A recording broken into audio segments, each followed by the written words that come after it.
we're going to look at exploring career ideas, okay? So things are really changing so quickly. So as you can see, we've been in a pandemic, people are working from home.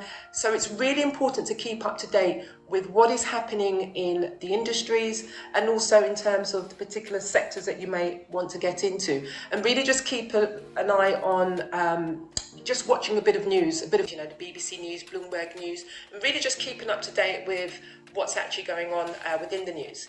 Now, this is all about researching the job market and career paths of interest to you and really narrowing down your options, okay? So you can do things like look at job websites to see the different jobs that are out there.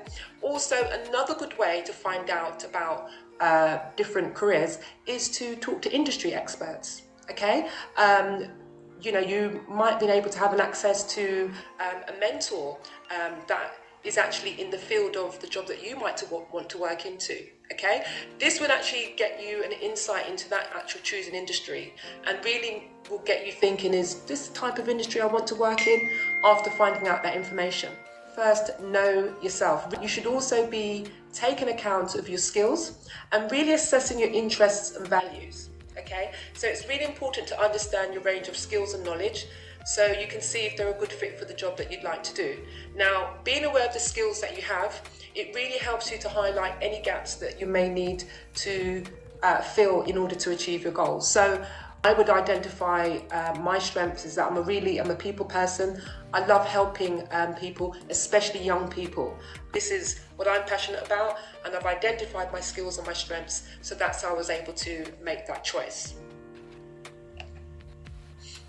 Okay, so once we've identified the skills and the strengths that you have, we're going to really look at making a list of your transferable skills.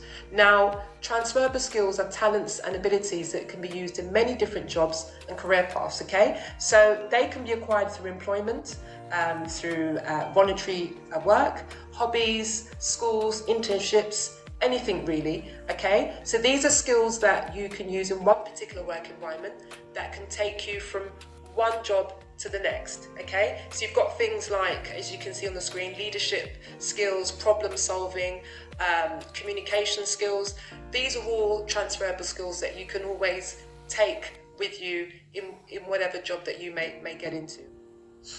Okay, so now this is kind of where it all comes together, where we need to try to make a decision on, we've done our research, we've kind of spoken to people within the industry. Now let's get ready to start making some decisions, okay? So you really, at this point, you're going to combine what you've learned about yourself with what you've discovered about your options and the job market, okay? So you should really have like a short list of options, decide which career really interests you the most, okay? And select one or two alternatives to fall back on if you're not able to pursue your first choice. So I always tend to look at it as you've got your plan A, okay? And it might be a particular career that you really want to get into. However, you should always set yourself what I would call a plan B. So just for example, if you're not able to go into that first chosen profession, what would your second choice be? So that was something that I would highlight when I have my career interview sessions. And it's not to discourage anybody, it's not to say it's impossible, but it's just a way of making sure that you have more than one option should the first option not go ahead for whatever choice, okay? So to help make a decision, you really need to ask yourself the following questions. This job that I'm going to be choosing, will I enjoy doing this job every day? And this is based on the research that you've done. You should be able to picture this in your mind. Does it meet most of my preferences?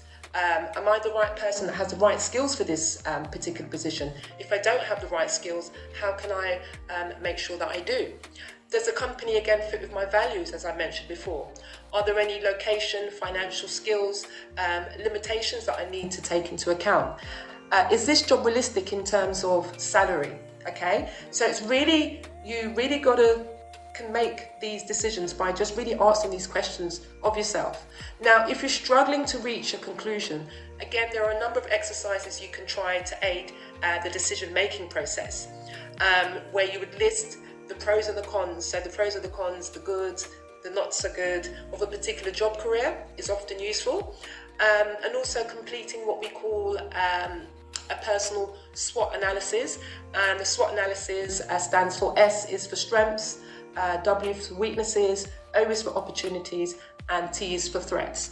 And really how you would be looking at is you really just be thinking about really doing this detailed analysis. You know, let's look at the strengths of this organization, the weaknesses, okay? Are there any opportunities? Are there threats in terms of, is this a secure job? Things like that. So it's really just you really just looking at all areas and really seeing if you have really made the right choice. Now, other ways of testing out a career would be to have a volunteer, work as a volunteer.